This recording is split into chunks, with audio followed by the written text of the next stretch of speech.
Hello, fellow students, Sonia. Today I'll be presenting my presentation following on the first assignment. And today I'll be building on uh, the topic for the second assignment, which is building on a sustainable and competent disability support workforce. This presentation will examine the workforce capability and competency gaps as a contemporary HRM issue in the disability sector. The presentation is directed to the HR manager or the CHRO because this audience is responsible for the workforce planning, strategic capability for development and sustainable people practice. So my central argument will be on sustainable workforce capability requirement that more uh, recruiting uh, of the employees isn't always enough, or mandatory training isn't always enough as well. That there is a requirement for integrated HR approach that develops competencies and protecting employees' well-being and creating value for participants, um, families, and the organizations. The the second point that I'll be discussing here is that the contemporary HRM issue uh, does matter for these reasons. The first reason why it matters is that in the disability support work, there is a very intensive workload. So the key performance indicators should always be measured uh, uh, on individual employer because whether the staff is able to perform work independently with the acquired knowledge and skills, and how competent they are to work in a safe environment or work safely with the client. The HRM risk here that I will also highlight is that filling vacancies may solve immediate staffing pressure, but workforce quantity is not the same as sustainable capability gap. Um, these gaps affects the well-being, retention, service quality, and long-term performance.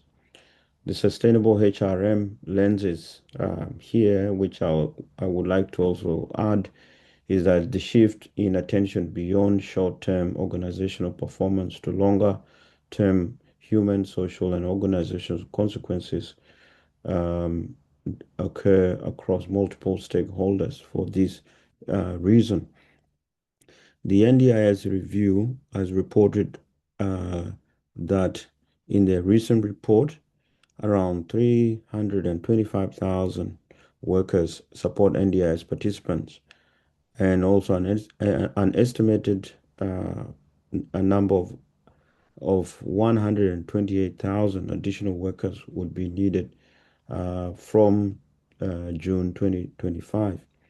It is also reporting that the 3 out of 4 NDIS workers were employed part-time or casually. These figures do also provide context of why capacity or the capability workforce sustainable does matter. So the challenge is not simply increasing workforce numbers, but attracting, developing, and retaining workforce um, with the right skill, value, and attitude. Kramer Sustainable HRM perspective helps to analyze that beyond immediate staffing numbers towards long-term human and social organization consequences. And Following on, the second here is who is affected. The first issue affects several interconnected stakeholder groups. The primary target audience is the HRM, the HR manager or the CHRO who is responsible for workforce capability recruitment, learning and development, performance management, and sustainable workforce planning. The first additional stakeholder group is disability support employee. The capability development can improve confidence and competence, but increasing expectations without adequate resources may also increase workload and strain.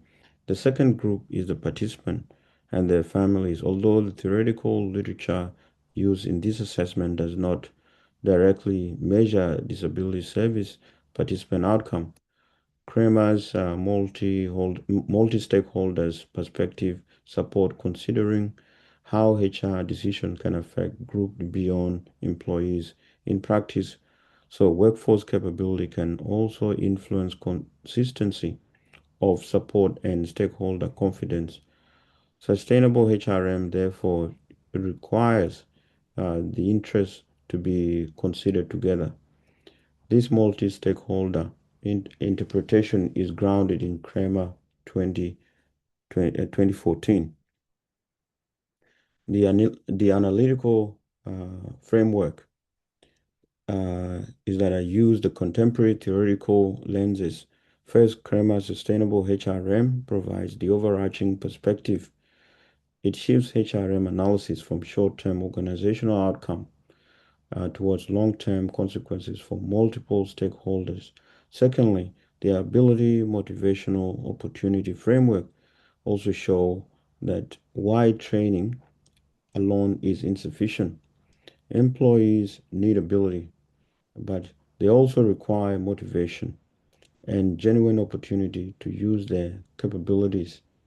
Sellers, Velina and colleagues connect AMO practices with employees' well-being and organizational citizenship behavior. Thirdly, the job demand resources model explain that demanding work becomes difficult to sustain um, when employees lack sufficient resources. Training, supervision, role, clarity, and good work design can function as a resource. Parker and Jorisma work design perspective further supports the design of job that allow capability to be applied sustainably.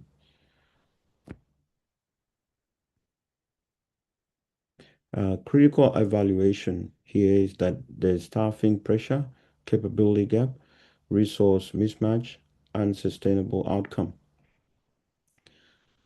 Critical insight also highlight the capability intervention can improve organizational performance, yet undermine workforce. The critical issue is the tension between short-term efficiency um, and long-term workforce sustainability.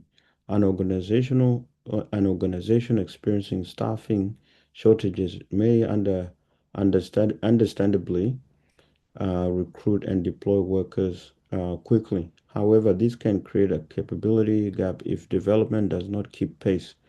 Training may improve ability, but the JDR uh, perspective show that employees can still experience strain when job demand exceed the resource available to them. This produces an important sustainable HRM paradox, a practice designed to improve organizational performance can undermine workforce sustainability. If it increases expectations without increasing support, uh, Podgoronichenko and colleagues highlight these types of contradiction in sustainable HRM. Therefore, capability initiatives should not just be judged by training and completion or immediate productivity. HR needs to consider whether employees have the supervision, resource, work design necessary to sustain performance. Key references here are Kramer, Baker, Demirotti, 2007, and Podgornichenko, 2020. Kramer, Sustainability or Sustainable HRM Perspective Further, strengthen this evaluation by asking not only whether the HR practice improved performance, but who benefits, who bears the cost over what time frame, and whether negative consequences are transferred to another stakeholder. So this prevents the analysis from assuming that capability initiatives automatically create a win-win outcome. The NDIS review also report that 43% of NDIS workers felt burned out at least half the time. This provides sector evidence supporting the JDR analysis. Capability cannot be sustained in high job demand if high job demands are not matched by adequate resource supervision and work design. So the key findings and HRM responses. First finding is that capability is a strategic, sustainable HRM issue, not merely a compliance or training responsibility. Second finding, ability must be supported by motivation, opportunity, job resource, and good work design. Third finding is that employee, participant, and organizational outcome are interdependent rather than separate. So the recommendation is an integrated workforce capability and competency framework. This recommendation will uh, be consistent with the current sector practice. In August 2025, the NDIS Quality and Safeguard Commission announced that free positive behavior support training for 15,000 staff be initiated across Australia. This also demonstrated the current investment in workforce capability. However, the critical point from the AMO and JDR analysis is that training should not operate in isolation. Capability development should be connected to supervision and feedback, work design, competency verification, and employee resource. Key references here are Kramer 2014, Sala, Valina 2021, Richards 2023, and NDI's Quality and Safety Commission 2025, as well as Kramer 2023, to further highlight the characteristic of sustainable HRM that are especially relevant here: the capability development, recognition of positive and negative outcome, attention to how HR practices are implemented, explicit sustainability values and measures that capture sustainability rather than short-term activity alone. The NDIS review identified lack of good training, limited career opportunities, and insufficient supervision as concerns raised by workers. This strengthened the recommendation for integrated capability work frame uh, framework rather than a training along only response. So how should success be measured? Success should be measured through balanced indicators rather than training completion alone. This is also consistent with the NDIS Commission guidance, the NDIS practice standards, which require registered providers to ensure participant support needs are met by workers who are competent for their role and who have relevant qualification, expertise, and experience. The Commission training for capability guidance encourage providers to identify learning needs, assess capabilities, and evaluate training outcome. Therefore, HR measurement should focus on demonstrating capability and stakeholder outcome rather than counting completed courses.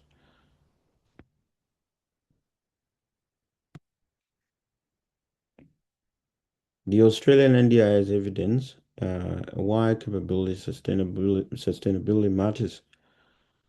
Uh, This recent research indicate that as of March 31st, 2026, that the NDIS reported the number of participants nationally to be 774,456 nationally.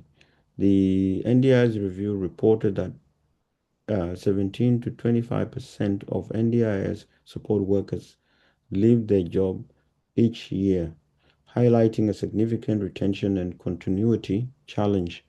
In August 2025, the NDIS Quality and Safeguard Commission offered free positive behavior support training to about 15,000 employees in the disability sector nationwide.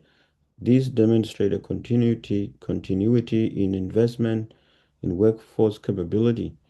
These statistics should not only be interpreted as proving the capability gap, but the causes for turnover. Rather, together, they establish the scale of service demand, workforce instability, and current capability investment. The sustainable HRM implication is that HR must connect competency development with retention, supervision work, work design, and employee well-being. The review has also estimated that if high turnover persisted between 198,000 and 229,000 NDIS workers could leave their job in 3 years to June 2025. This is a historical projection from the year 2025, and this review has presented as such, uh, not as a current count of 2026. In conclusion, the sustainable workforce capability requires organizations to develop competent employees while also sustaining the condition in which those employees perform. CREMA sustainable HRM framework demonstrate why HR could evaluate long-term consequences for multiple stakeholders. The AMO framework shows that ability needs to be supported by motivation and opportunity, while the JDR model highlights the importance of balancing job demand with adequate resources. The strategic message for HR is therefore straightforward: build capability, protect employees' well-being, and measure stakeholder value. An integrated capability and competency framework will provide a practical way to connect these objectives and support sustainable organizational performance.